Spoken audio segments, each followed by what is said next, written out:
안녕하세요. 오승법률사무소 권희진 변호사입니다.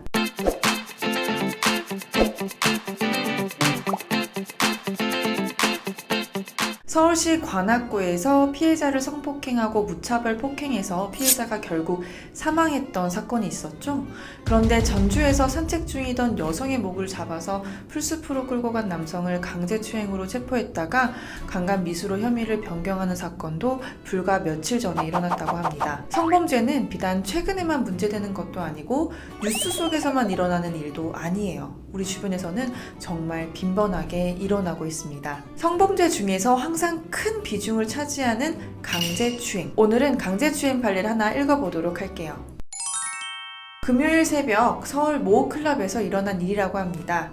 스테이지에서 춤을 추다가 지친 피해자가 잠시 의자에 앉아서 쉬는 도중이었다고 하는데요. 피해자를 발견한 가해자가 다가가서 손을 뻗어 가슴을 만진 후 출입문 쪽으로 도망칩니다. 그러다가 문득 출입문 근처에 서 있는 또 다른 피해자를 보고는 피해자를 벽으로 밀어붙여서 양손으로 피해자가 입고 있던 원피스를 끌어올린 다음 손으로 속옷을 잡아내리려고 시도해서 피해자를 추행했다고 합니다.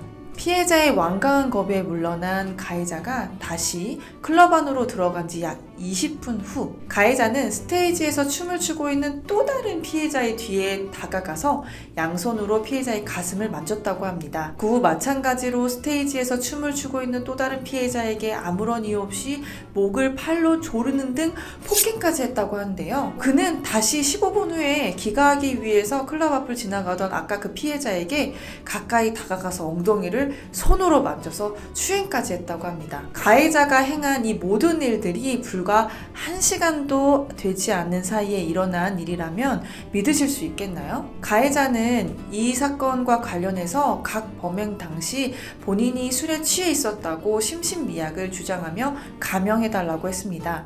하지만 법원에서는 이를 인정하지 않았는데요. 당시 술을 마셨던 사실은 인정이 되나 사건의 범행의 경위, 수단과 방법, 범행의 내용, 범행의 전후 가해자의 행동 등에 비추어 봤을 때 가해자가 그 당시의 사물을 변별할 능력, 의사를 결정할 능력이 미약한 상태에 이르렀다고 볼 수 없다고 판단했다고 합니다. 술을 다 마셨다고 해서 모두 심신미약을 주장할 수 없다는 사실 반드시 유념해 두셔야겠죠? 같은 장소에서 4명의 피해자를 강제적으로 추행하고 그 중에서 또 1명의 피해자를 폭행하는 등 비슷한 범행을 반복했다는 점, 그다음에 추행의 부위 및 정도를 볼 때 사안이 결코 가볍지 않고 죄질이 불량하다라는 것, 강제추행 피해자들이 상당한 성적 수치심 및 불쾌감을 느꼈고 폭행 피해자는 회복이 이루어지지 않았다라고 하는데 이러한 점은 가해자에게 모두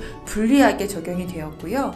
반면에 가해자가 범행 모두 자백하고 잘못을 뉘우치고 있다는 거, 강제추행 피해자들과는 모두 원만하게 합의를 했다는 거, 그리고 가해자가 초범인 점 등 법원은 모든 양형 조건을 두루두루 참작을 해서 판결을 내렸다고 합니다. 과연 어떠한 판결을 내렸을까요?